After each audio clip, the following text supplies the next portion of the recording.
Dan seseorang yang baik akan dipuji oleh syarak, diberi rahmat oleh Allah kerana menjaga persoalan ni. Baik, apa dia? Kita nak bincang tentang najis pagi ni. Adik sekalian, apa itu najis? Apa itu najis? Adik-adik yang tahu jawapan apa itu najis? Kotor. Lagi? Baik, bahasa Melayu dengan fiqh dia tak sama. Dalam bahasa Melayu, najis ni apa-apa yang kotor. Dalam Islam, najis ialah apa kotoran-kotoran yang memberi kesan kepada ibadah. Dia boleh menyebabkan ibadah tak sah. Solat subuh pagi ni, kalau adik-adik masuk dekat pintu depan masjid, tiba-tiba adik terpijak satu tahi cicak, macam mana? Sekarang ni kaki kita bernajis ke tidak? Bernajis. Lepas tu kita pun jentik tahi cicak tu. Dah suci ke belum kaki kita? Kenapa? Katalah kita dah korek dengan tangan kita, dengan tisu, sampai tak ada langsung kesan tahi cicak. Memang kita pijak tahi cicak tu, dia belum pecah lagi lah. Tahi cicak kan mula-mula dia basah, lepas tu lama dia nak kering. Sementara nak kering tu kita pijak, dia dah keras sikit. So kita gunakan tisu ni, kita kaut tahi cicak tu, kemudian kita buang. Sekarang ni kaki kita dah suci ke belum? Adik-adik sekalian, dalam Islam ada dua istilah. Satu dia panggil bersih, satu dia panggil suci. Mana lagi power? Baik, suci lagi power. Allah Ta'ala dia nak kita semayang dan buat ibadah-ibadah di dalam ibadah kepada Allah ni dalam keadaan suci, bukan keadaan bersih. Orang bukan Islam bersih, tapi mereka tidak suci. Orang Islam suci dan bersih. Kerana nak bersih senang aja. Kalau ada tahi cicak, tanggalkan, dah bersih. Tapi nak suci macam mana? Tahi cicak ni najis apa? Najis berat ke, ringan ke, najis sederhana? Sederhana. Najis ringan apa najis ringan?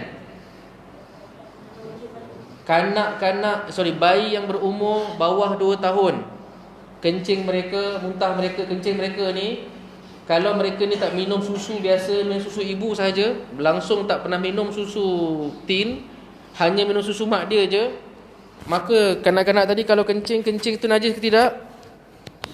Najis, tapi najisnya ringan. Apa maksud najis? Kotoran-kotoran yang beri kesan kepada. Adik-adik, kalau ustaz dulu ada anak kecil masa kecil, budak-budak kencing kat baju ni perkara biasa. Kita nak salin ke punya pampers, tiba-tiba dia kencing kat tangan kita. Sekarang ni tangan ustaz kena baju. Okey, sekarang baju ni ada kencing budak 2 tahun. 2 tahun budak yang umur setahun lebih, dia tak pernah minum susu lembu, minum susu mak saja. Sekarang ni ada najis tak? Ada kan najis? Najis ringan ke sederhana ke berat? Najis ringan. Sekarang ni kalau ustaz ambil tisu basah, ustaz tolak aja. Bersih tak? Bersih. Suci ke tidak? Ada beza tu. Bersih ni apa? Kita hilangkan kesan najis. Bersih ni apa? Najis dah tak ada. Kalau tahi cicak hilang. Kalau air kencing dah hilang. Itu bersih. Suci apa? Menghilangkan kenajisan. Bila tahi cicak kena dekat kaki kita ada najis tahi cicak. Kita ambil tisu, hilangkan tahi cicak, kaki kita bersih. Allah Ta'ala nak suruh kita semayang dalam keadaan suci, bukan bersih. Maka untuk sucikan tahi cicak, bukan cabut dengan tisu, tetapi mengalirkan air. Baik, patah balik tadi isu tadi budak kecil. Budak kecil ni kalau macam tu lah dia, budak yang belum 2 tahun, yang minum susu mak dia je, najis ringan. Okey, apa kata Allah cara nak sucikan najis ringan?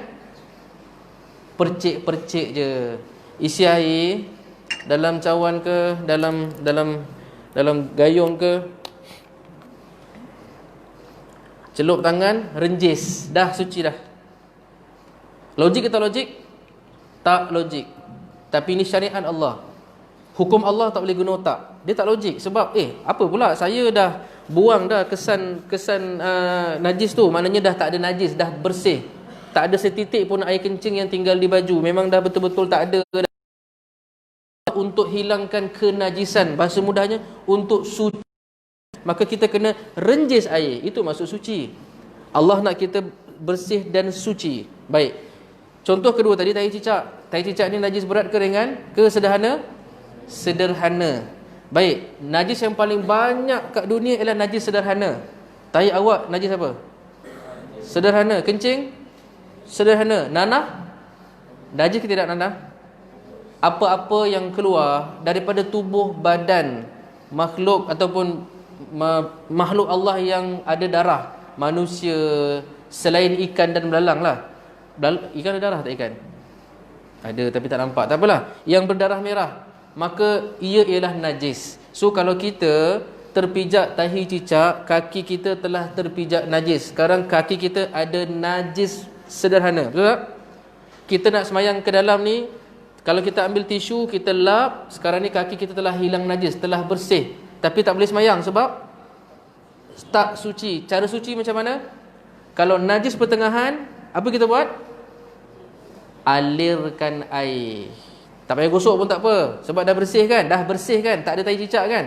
Hanya ambil air sikit, bagi dia mengalir, dah kira dah suci dah tu. Itu maksud suci. Baik, najis ketiga, najis apa?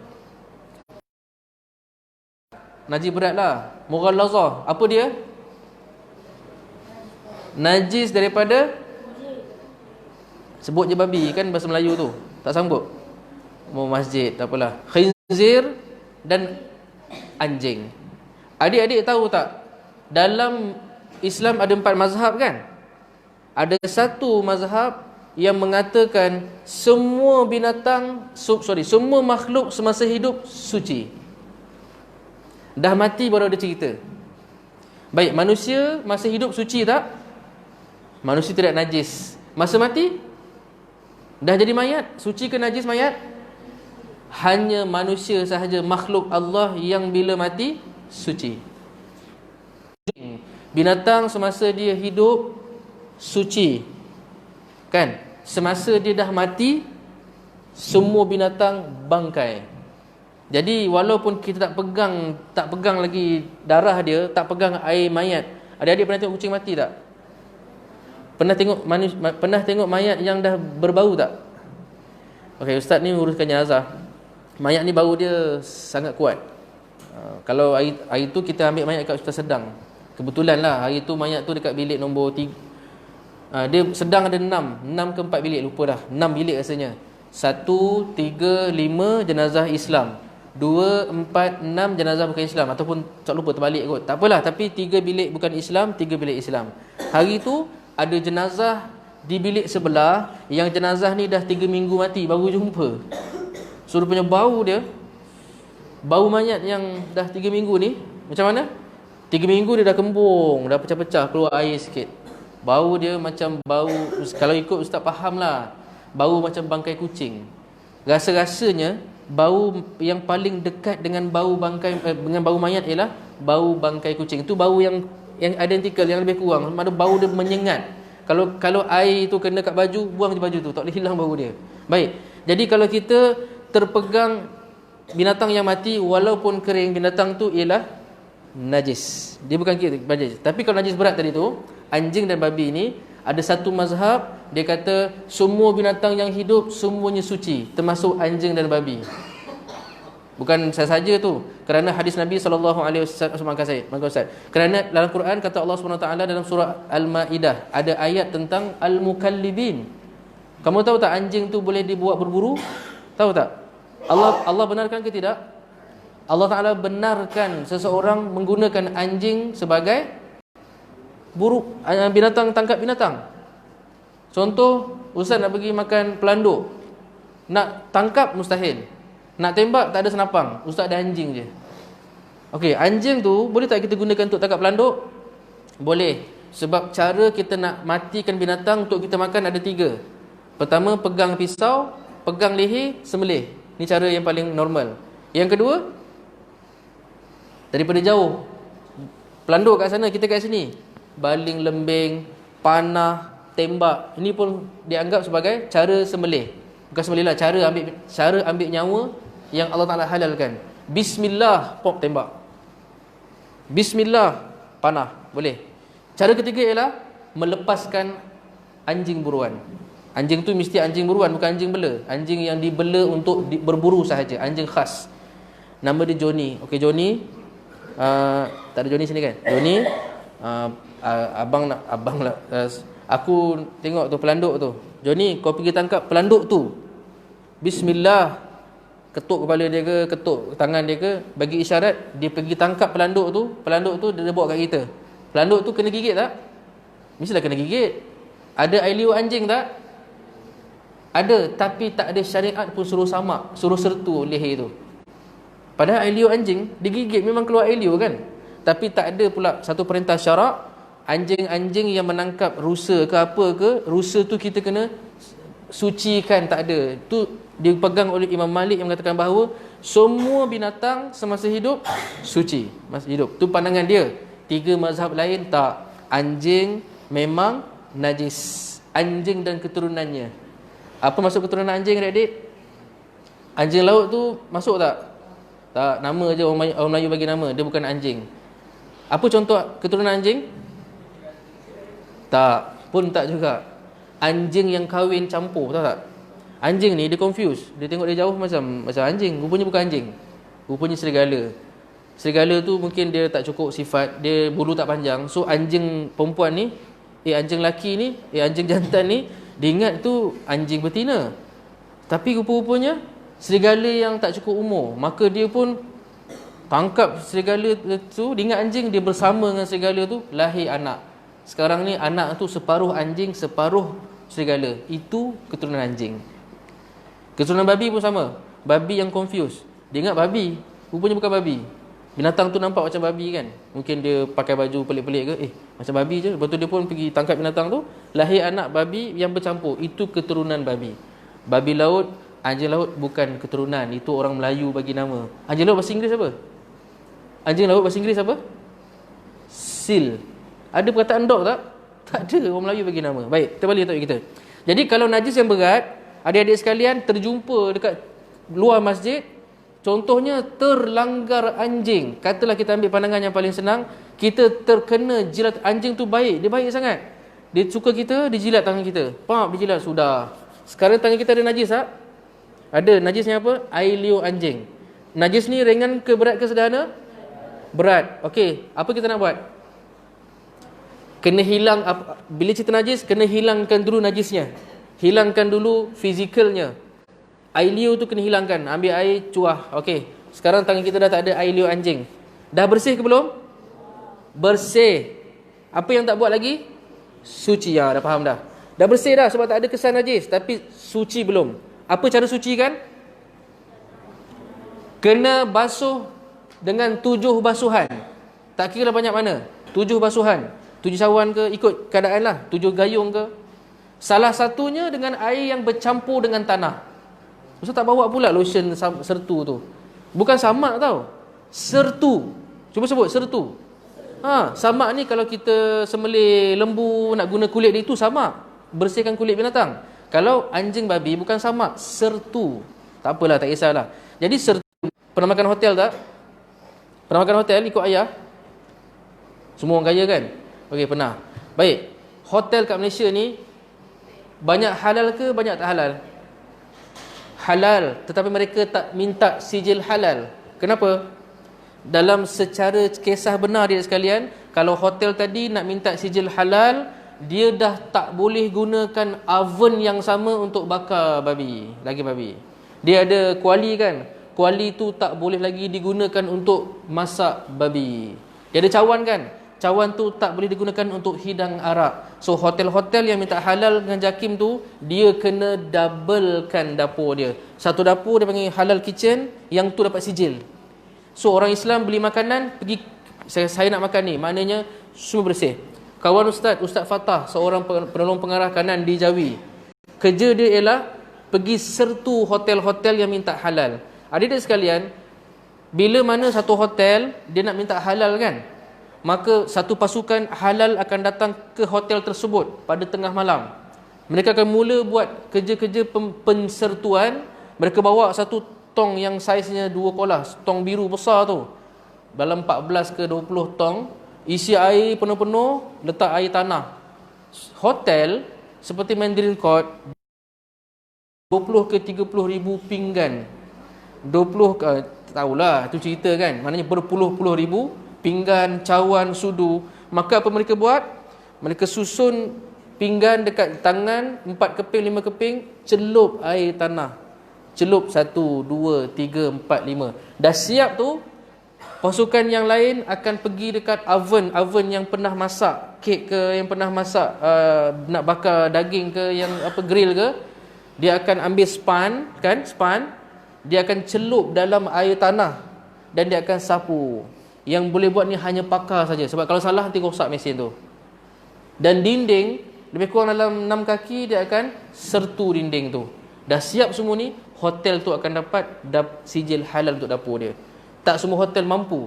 Nak katanya najis mughalazah nak bersihkan senang, tapi nak sucikan tu yang susah sikit, sebab ada kena basuh 7 kali. Baik, itu najis. Adik sekalian, kita masuk masjid, selesai isu najis, kita nak semayang. Baik, bila kita semayang, tiba-tiba adik tengok kat tangan kita ada satu darah keluar setitik. Okey, darah najis ke tidak? Darah najis ke tidak?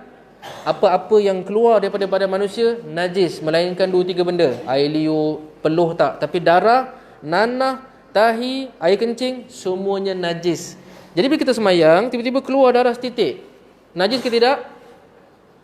Najis ke tidak? Najis, tetapi najis tu dimaafkan kerana sikit dan tidak mengalir. Nanah, mungkin adik-adik ada jerawat kan, sebelum semayang dipicit dah, lepas tu terlupa, picit tak habis, tengah semayang, lepas tu pegang, ada setitik. Okey, najis ke tidak? Najis, tetapi kalau setitik dan tidak mengalir, najis tu dimaafkan. Tai cicak dekat bandar, kita boleh jaga sebab cicak tak ada. Sebab tak nampak cicak setakat ni lah, mungkin ada, mungkin tak ada. Kalau nampak tai cicak jatuh atas kapet ni najis ke tidak? Najis. Boleh tak semayang kat situ? Kawasan tu tak boleh semayang selagi tidak disucikan. Bersih senang, ambil penyapu, kaut je, bersih kapet tu. Tapi Allah Ta'ala suruh sucikan. Namun dalam perbincangan Panzahab, dia kata tahi cicak ini antara najis yang dimaafkan. Mana bolehlah kaut je. Tapi kalau ikut asal, memang dia najis dan perlu dia alihkan sedikit air. Lepas tu kaut. Baik, kaut dulu, baru alihkan sedikit air sebagai cara sucikan. Baik, adik sekalian, timbul satu persoalan. Najis boleh transfer tak? Boleh. Satu tahi ayam kena dekat tangan ustaz. Tangan ustaz ada apa nama, tahi ayam. Salam dengan orang tu kena najis tak? Kena. Ustaz pun kena mensucikan najis, dia pun kena, sebab dekat tangan ni pun ada tahi yang nampak, dekat tangan dia pun ada tahi yang nampak. Babian di cawan tu. Okey, sekarang ni bersih tak cawan tu? Baik. Adik sekalian, nak faham ni, najis boleh berpindah. Kenajisan tak akan berpindah, tak boleh pindah. Kalau orang kita kan beli barang pakai duit kan. Ada orang Cina, sebab dia kan makan binatang tu, makan babi tu, dia jual babi dekat pasar. Dia pegang babi, potong babi. So duit RM10 ni, yang nombor siri RM10 tu, telah digunakan oleh tokek tadi tu dekat pasar. Okey, bagi beli. Okey, Acong jual kat Ameng. Ameng pegang duit yang ada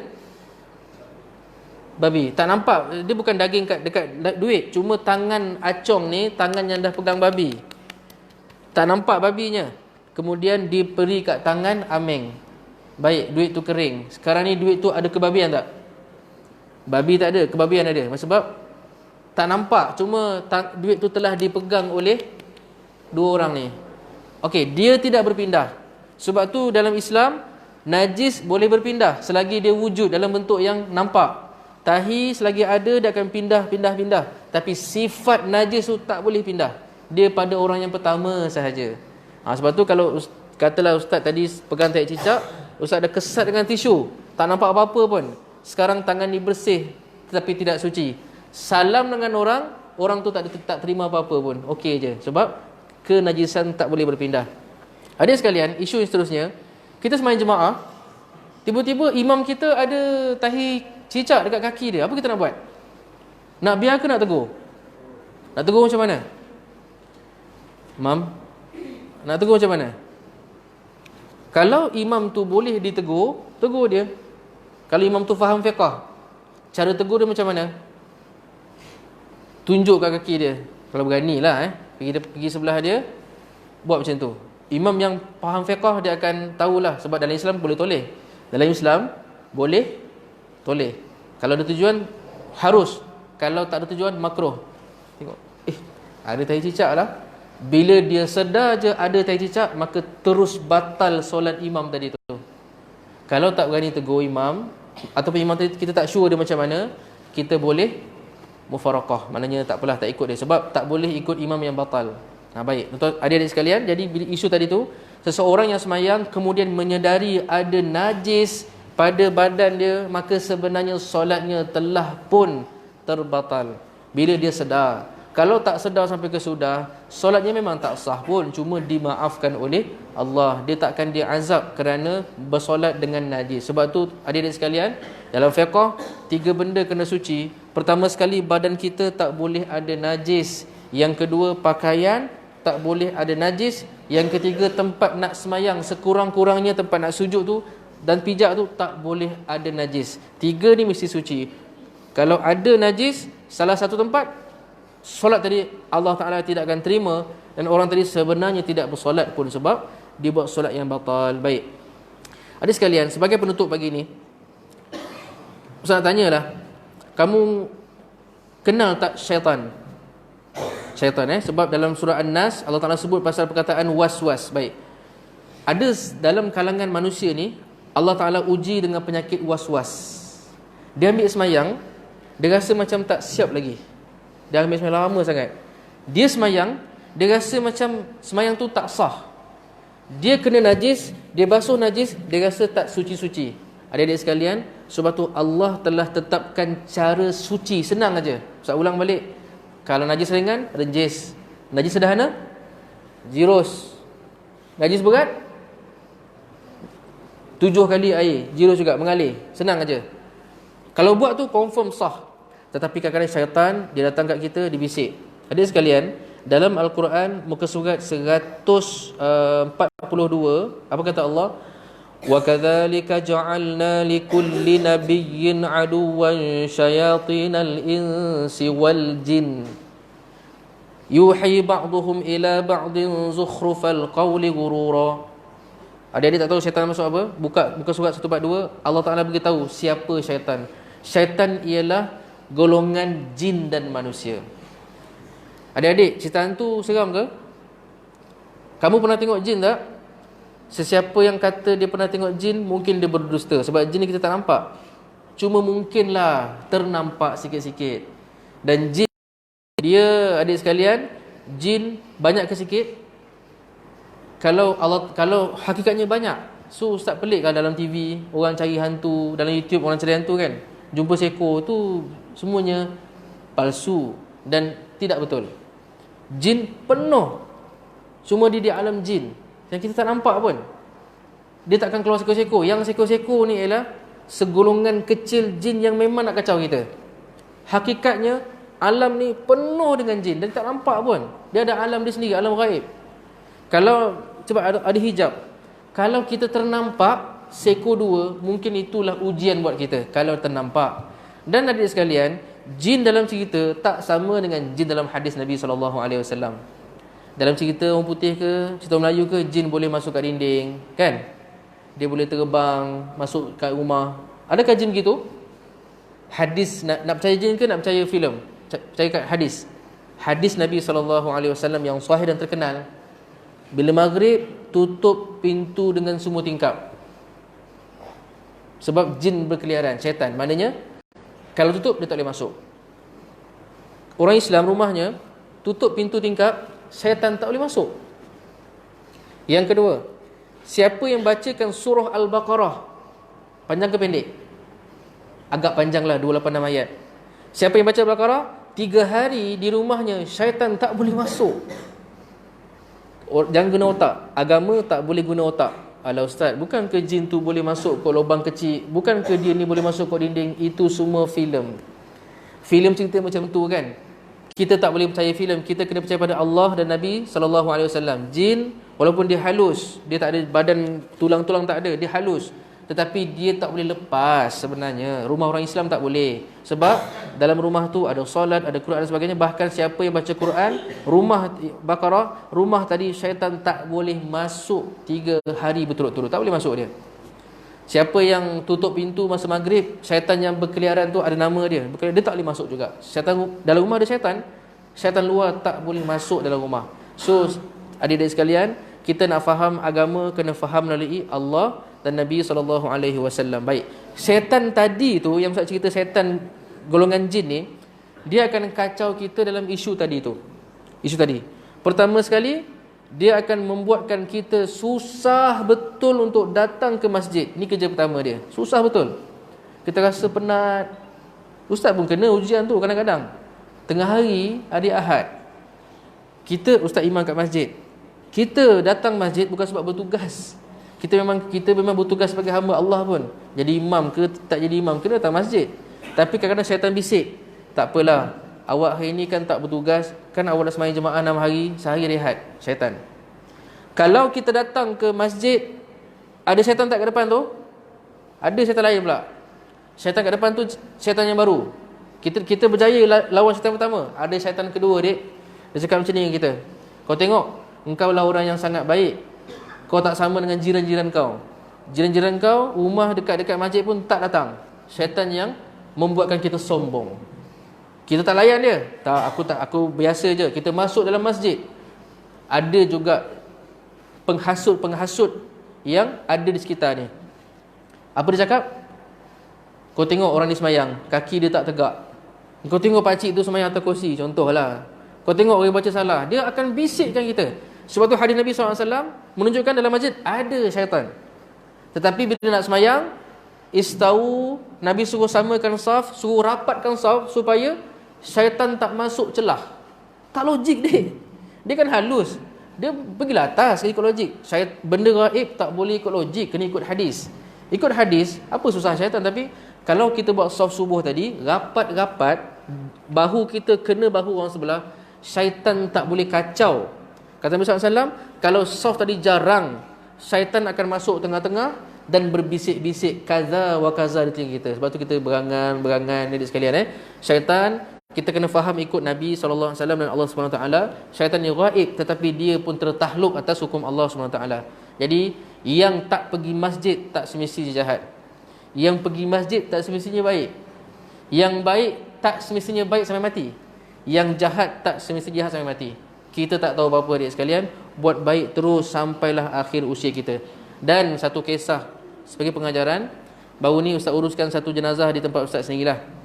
Tuan-tuan, saya bahasakan diri ustaz untuk budak bukan untuk tuan-tuan, saya orang biasa je. Baik, adik sekalian, satu jenazah ni ustaz uruskan, baru lagi. Dia jenazah ni anak kepada seorang VIP besar di The Mines. Allah Ta'ala mudahkan betul pengurusan jenazah dia, walaupun susah. Dia seorang wanita berusia 88 tahun, dekat 90 tahun. Tua dah. Orang kaya lah. Assalamualaikum Ustaz, mak saya meninggal. Innalillahi wa inna ilaihi raji'un. Datuk, apa saya boleh tolong? Dia tak tahu nak buat apa. Datuk tu kata, Ustaz, apa saya nak buat? Ustaz kata, Datuk pergi uruskan dengan polis lah, pengesahan kematian, dapatkan surat kubur. Okey, tu saja. Masa tu pukul 8 pagi. Rupa-rupanya dekat Serdang, tanah kubur dah penuh. Masjid UPM dah penuh dah. Nowadays dah penuh. Tinggal dia simpan untuk ahli je. Sikit je tinggal. Dia tengah buka tanah baru kat Equine Park. Maaf lah, dia kata tanah dah penuh. Sudah, nak tanah mana ni? Nak tanah mana jenazah ni? Tanah kubur tak ada. Adik-adik kalau nak tahu, setiap kampung ada kubur dia sendiri. Kampung kita orang tak ada tanah kubur, dah penuh. Pukul 2 petang baru dapat tanah kubur tu. Tanah tumpang, tanah ceras, batu 10 tumpang, dia bagi tumpang, alhamdulillah. Adik sekalian, makcik ni meninggal senang, dan walaupun kubur tadi tak ada, akhirnya ada. Yang peliknya, anak-anak makcik ni ada kat Singapura, ada kat Indonesia, Pontianak, ada yang tengah ada urusan. Waktu asar tu semua sempat sampai. Memang pelik. Walaupun semua sibuk, ada yang menteri, seorang tu bekas menteri Singapura, dia keluarga hebat lah. Semua orang daripada jauh-jauh sempat sampai. Allah Ta'ala izinkan sampai. Allah Ta'ala mudahkan kematian. Dan tanah perkuburan batu 10 ceras, unik. Sebab orang kubur, dia gali kubur 3 kaki je. Paras pinggang. Adik-adik pernah tengok kubur tak? Dalam ke tak dalam? Biasa kubur paras bahu kita, kan? Ataupun tinggi lagi, tinggi lagi. Tapi kubur tu paras pinggang aja. Cetek. Lepas tu sempit. Memang pelik lah. Yang korek seorang. Dan Allah Ta'ala begitu mudahkan pengurusan tu.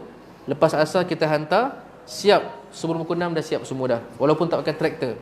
Berbeza dengan kes satu ketika Ustaz uruskan satu jenazah ni.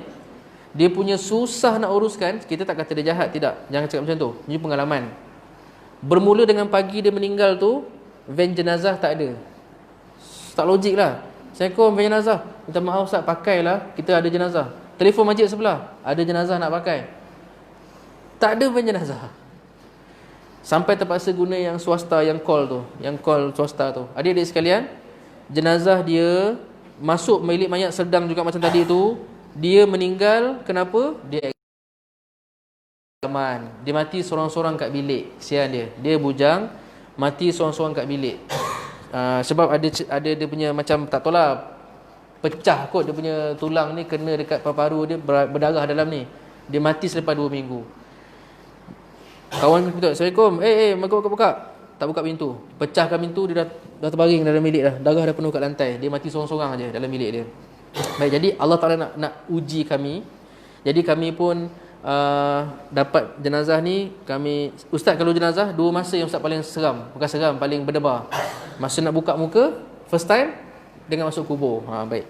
Jadi dapat jenazah tu, dapat call, terus pergi ke Serdang, buka muka, tengok-tengok ada satu tatu dekat kanan. Yelah, jangan cakap dia jahat. Mungkin dia dah taubat kan, ada tatu. Okey, Ustaz jumpa perangai, kalau urus jenazah, orang lain tak boleh masuk. Untuk first time. Kalau jenazah baik, clear, semua orang boleh masuk. Tolong. Tapi kalau jenazah tu ada tatu kan, ada benda pelik-pelik, Ustaz akan uruskan berdua atau bertiga saja. Tak bagi orang lain masuk. Nak jaga maruah jenazah tu. Tak nak malu. Jadi, tapi yang peliknya, saya tengok Allah ada tatu lah. Lepas tu, adalah 2-3 benda yang tak best kan, yang kita rasa tak sepatutnya orang tolong. Boleh bayang tak tahu daripada mana orang dia main masuk je bilik jenazah tu, ramai-ramai. Tak boleh kawal. Saya kata minta maaf semua minta tolong keluar boleh tak? Biar saya dengan kawan saya uruskan. Minta semua keluar. Tak nak. Ramai-ramai masuk. Tengok rupa jenazah. Allah, kita rasa bersalah lah. Jadi pagi tu pula, yang tak logik yang ketiga ialah set kafan habis. Kebetulan masjid tu tak perasan kan kafan dah habis. Kan disimpan set-set kafan kotak tu. Tak perasan, tak logik, tapi dia berlaku. Alamak Ustaz, dah habis ni. Pukul 7 lebih pagi. Belum pukul 8 lagi lah. Pagi-pagi dah habis tu. Pinjam masjid lain punya kafan. Dapatlah. Uruskan jenazah tu, punyalah Allah uji, ada macam-macam kesukaran. Akhirnya jenazah tu dibawa ke perkuburan dan di sana ada ujian yang tak boleh diceritakan. Itu makna berbeza dengan yang pertama tadi. Akhir sekali, kematian yang ketiga yang Ustaz takkan lupa ialah seorang tak urus. Ustaz cuma tolong semayangkan, tolong talkinkan dekat kubur. Kita hantar ke satu tempat di Selangor ni. Perempuan rendah ke tinggi biasanya? Rendah kan? Perempuan tu memang saiz biasa. Kita sebenarnya kalau nak gali kubur, orang kubur akan telefon orang masjid. Assalamualaikum, salam. Pakcik, tolong gali kubur. Okey, pakcik tu kata. Pakcik tu akan tanya kita, berapa panjang jenazah? Jenazah ada yang panjang, ada yang pendek kan? Tanah kubur tak boleh guna sesuka hati. Dia kena guna ngam-ngam je. Kita dah ukur dah, memang ni saiz dia. Hantar ke pakcik tu. Pakcik tu pun galilah kubur. Sampai pendek cerita, sampai kat kubur, kita nak bawa turun jenazah, tak muat. Macam cerita ke tanah kubur sikit lah. Tapi kita kena jaga maruah jenazah. Kita tak adalah cerita kecoh-kecoh. Pakcik kubur tu terus cover. Tak, saya silap ni. Saya rasa ni lubang yang lagi satu saya kena buat. Minta maaf. Dia pun pergi besarkan panjangkan sikit lah lubang tu. Tak boleh masuk juga 2 kali. Kita pun jangan buat kecoh. Orang dah datang dah. Tadi orang semua duduk jauh-jauh kan. Tiba-tiba orang datang. Tak ramai pun, tapi orang datang lah tengok. Kita pun doa, ya Allah, tolonglah mudahkan urusannya ya Allah. Ya Allah, ampunkan dia kalau ada dosa berdekat ya Allah. Janganlah kau aibkan dia ya Allah. Tolong ya Allah, ampunkan orang ni ya Allah. Ampunkan orang ni ya Allah. Adik sekalian, bila kita dah mungkin sebab berdoa ramai-ramai, maka dapatlah masuk, tak ada masalah. Masalah yang ketiga ialah, masalah yang keempat ialah tanah tak cukup. Kelakar betul, pelik lah. Banyak mana keluar, banyak tu lah masuk kan. Bila kita tolak tanah tu dengan dia pakai traktor, tolak pop jatuh. Ada dalam macam ni lah, sejengkal tak cukup. Tak cukup. Tak boleh cover dah, tak boleh cover dah. Kira orang kubur kata tak apalah, nanti saya silap, saya rasa saya tertolak sana macam tu, tak apa, nanti saya selesaikan lah. So ustaz baca kali pertama dalam hidup, baca talqin di kubur, di atas kubur yang mendap. Satu lebih kurang macam ni lah, sejengkal, paling sorry, kurang sejengkal. Adik-adik sekalian, jadi orang baik. Kalau kita baik, Allah Ta'ala akan muliakan kehidupan kita, Allah akan muliakan kematian kita. Jangan buat jahat. Mungkin Allah tak muliakan, tak hina kehidupan kita, kita jadi kaya. Takut-takut Allah Ta'ala hina kematian kita. Mungkin Allah tak hina kematian juga, tetapi akan pasti dapat kehinaan di akhirat. Na'udzubillah min zalik. Itu saja yang dapat kita pagi ini. Semoga memberi manfaat. Ingat, kita cerita pasal najis dan suci. Mulai hari ini pastikan tidak ada najis yang akan ada pada badan dan baju kita dan tempat semayang, especially seluar. Adik-adik pergi tandas, kalau nampak setitik dua kencing kena, dah tak boleh pakai dah. Tak nampak tak apa, dimaafkan. Tapi kalau dah nampak top dua titik kena kat seluar, dah najis dah. Tak nampak dimaafkan. Tapi kalau nampak dua tiga titik apa-apa kena, dah tak boleh pakai dah. Istinja pun sama. Allah Ta'ala istinja dengan, dia kata dua cara, Nabi SAW, sama ada jirus air ataupun gunakan benda kesat. Kalau tak buat, maka kita dalam keadaan yang tidak istinja. Baik, wallahu a'lam. Assalamualaikum warahmatullahi wabarakatuh.